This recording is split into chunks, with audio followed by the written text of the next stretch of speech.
Hello friends, do subscribe and click on ring icon to get fast notification.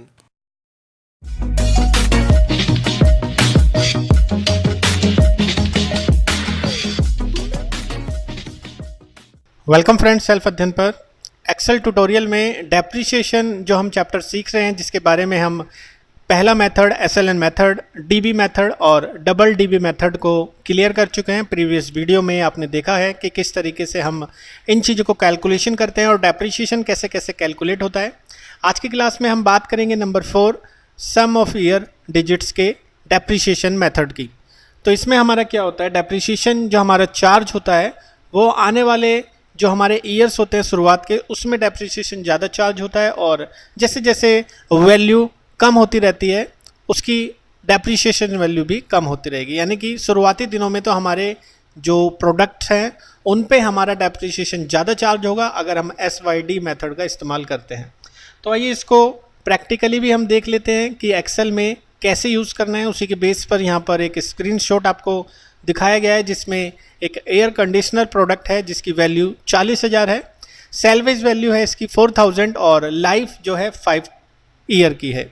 तो आप देख पाएंगे booking value वो 40,000 रुपीज़ का यहाँ पर है पहले साल के लिए और डेप्रिसिएशन SYD मेथड का इस्तेमाल करते हुए पहले साल जो चार्ज हुआ है वो है 12,000 रुपये। इसी तरीके से जब हमारी एंड ऑफ वैल्यू अगर हम चेक करें 28,000 है, नेक्स्ट ईयर उस पर हमारा डेप्रिसिएशन चार्ज हो रहा है 9,600। इसी तरीके से जैसे जैसे ईयर्स बढ़ते चले जा रहे हैं हमारी डेप्रिसिएशन वैल्यू कम होते चले जा रहे हैं और शुरुआती टाइम में डेप्रिसिएशन ज़्यादा चार्ज हो रहा है।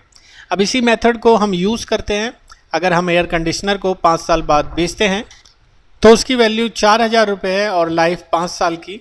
आइए इसको एक्सेल में प्रैक्टिकली हम देख लेते हैं कैसे इसको प्रिपेयर करेंगे।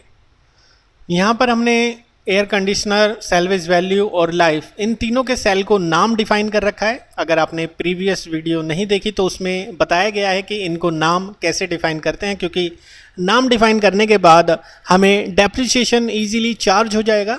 और अगर बात करें तो हमें जो डिफाइन करना होता है उसके लिए हमें फॉर्मूला टैब पर जाते हुए सेल पर क्लिक करते हुए यहाँ से हमें क्लिक करना होता है डिफाइन नेम पर, क्योंकि नेम मैंने ऑलरेडी डिफाइन किया हुआ है कॉस्ट। तो दोबारा अगर मैं नाम इसका डिफाइन करता हूँ तो यहाँ पर वो एरर शो करेगा क्योंकि नेम ऑलरेडी एग्जिस्ट है।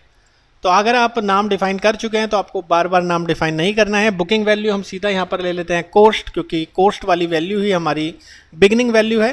डेप्रिसिएशन की बात करें तो सभी ईयर्स का हमने सिलेक्शन कर लिया है और सीधे सीधे हमने SYD मेथड का इस्तेमाल करते हुए कॉस्ट यहाँ पर ले ली है, सेल्वेज वैल्यू यहाँ पर ले ली है और यहाँ पर ले ली है उसकी लाइफ। कोमे के बाद हमें पर यहाँ पर मेंशन हो रहा है जो 4th पैरामीटर है और 4th पैरामीटर पर से हमारा मतलब है किस ईयर के लिए, और हमारा जो पहले साल का SYD मेथड का हम इस्तेमाल कर रहे हैं वो पहले साल के लिए है। इसी तरीके से अगर हम इसे ड्रैग करते हैं तो A6, A7 ये ऑटोमेटिकली नीचे डाउन फिल होता रहेगा और हमें हर ईयर के लिए हमारा डेप्रिसिएशन मिल जाएगा। Sum of year digits depreciation method हमारे यहाँ पर कैलकुलेट होके हमें मिल जाएगा। हमें प्रेस करना है कंट्रोल एंटर। कंट्रोल एंटर करते ही हमें सारे के सारे डेप्रिसिएशन हर ईयर्स के मिल चुके हैं। अब अगर ये आप सिंबल देख रहे हैं डॉलर का इसके साथ, तो कोमे पे क्लिक करते हुए ये चीज़ें हम यहाँ से हटा देते हैं। बिगिनिंग ईयर निकालने के लिए जो प्रीवियस ईयर का हमारा एंड वैल्यू आएगी वो हमारे नेक्स्ट ईयर के लिए बिगिनिंग वैल्यू होगी। कंट्रोल एंटर हमें प्रेस कर देना है। अभी फ़िलहाल डैश ऑप्शन आ रहा है क्योंकि हमने एंड ऑफ वैल्यू नहीं कैलकुलेट की है। सिलेक्शन करने के बाद हम यहाँ से ले लेते हैं ओपनिंग हमारी वैल्यू जो है और माइनस जो हमारी डेप्रिसिएशन होने के बाद निकल कर आएगी। कंट्रोल एंटर हमें प्रेस करना है और ये हमारा पूरा की पूरा कैलकुलेट हो चुका है। हमारी सेल्वेज वैल्यू के अकॉर्डिंग हमारा जो डेप्रिसिएशन हमें हर ईयर का चार्ज हुआ है वो सभी यहाँ पर आप शीट पर देख सकते हैं। तो ये था हमारा 4th मेथड, डेप्रिसिएशन हम कैसे कैलकुलेट करेंगे SYD मेथड का इस्तेमाल करते हुए।